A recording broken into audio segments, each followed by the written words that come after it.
everyone, Dr. Jeff here again this week with co-student Colin. And Colin, what are we talking about this week? So this week we're going to talk about knee bursitis, or commonly known as nursemaid's knee or housemaid's knee. So it's a bursitis. So a bursitis is an inflamed bursa sac. So a bursa sac is a little sac of fluid. Anytime a tendon runs over a tendon or a tendon runs over a bone, you've got this little bursa sac. And they're all over the body and then all the different joints. And what can happen is this bursa sac gets irritated and swells up like a balloon. So it's kind of like a space-occupying lesion. And the one reason they call it nursemaid's knee is back in the day when ladies are scrubbing the floor, they get this big lump on their knee that was quite tender and swollen.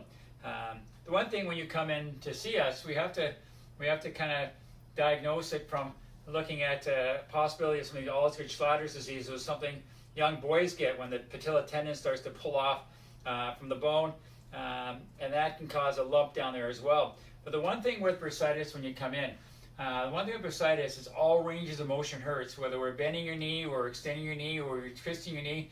Because it's a space-occupying lesion, it fills up the joint. So no matter what we do to it, it's really painful. Whereas if something like patella tendon or Schlatters disease, when we tap on the one spot, it's going to be sore, but otherwise it's not too sore. If it's a torn meniscus or it's a torn ligament, when we test the meniscus or test the ligament, it's going to be sore, but if we don't do that, it's not going to be sore. So when you come in for examination with a bursitis, it's going to be swollen, it's going to be usually warm, and it's going to hurt no matter what we do to it. So there's a couple different ways you can get knee bursitis, and one of the ways, like Dr. Jeff was mentioning, is if you work on your knees a lot. So if you're restoring carpet, or if you're cleaning like nursemaids and housemaids, and maybe even if you're gardening. There's also situations you're playing volleyball and you have a lot of knee contact, and that kind of ties in with the next thing. So if there's trauma to your knee, or you fall on your knee really hard, or you bump your knee really hard, that can also cause your bursa to become inflamed. And lastly, if you have the flu or the cold or some kind of sickness, your bursa can even become inflamed due to an infection. So the way we're going to treat bursitis, one is like any inflammatory process, we're going to ice it. We're also going to rest it. So if you've been laying carpet all weekend at the house, or you had a volleyball tournament, no matter what it was that may have caused it, try and stop doing that activity. You can also put some anti-inflammatory cream on it, so whether it's Voltaire, we have a cream here called Trauma Care, works quite well to help with the inflammation. You're taking over the counter anti-inflammatories such as Advil or Aleve. Here at the office here, if you want to accelerate the healing process, we would put some IFC or some current through it to try and pump out the swelling out of that bursa sac. We'd also put laser on because that accelerates the process of the body healing in there.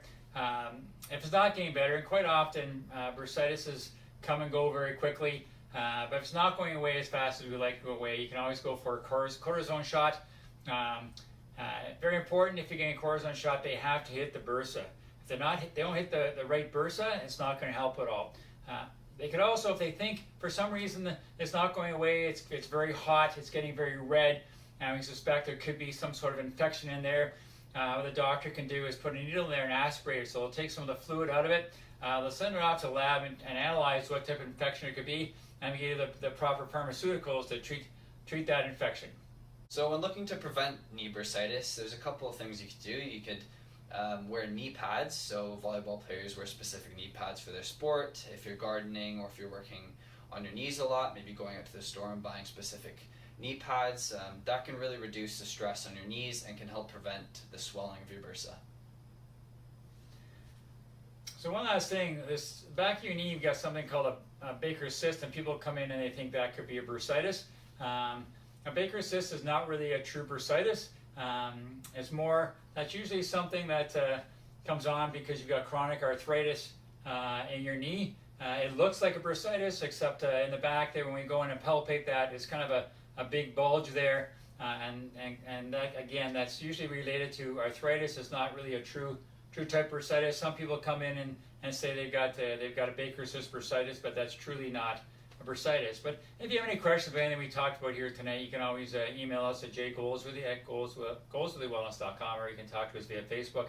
Again, if you like our video, you can always share it with with your friends and give us a big thumbs. If you have anything you want us to talk about, you can always send it to us, and we'll certainly research it and do a little talk on it.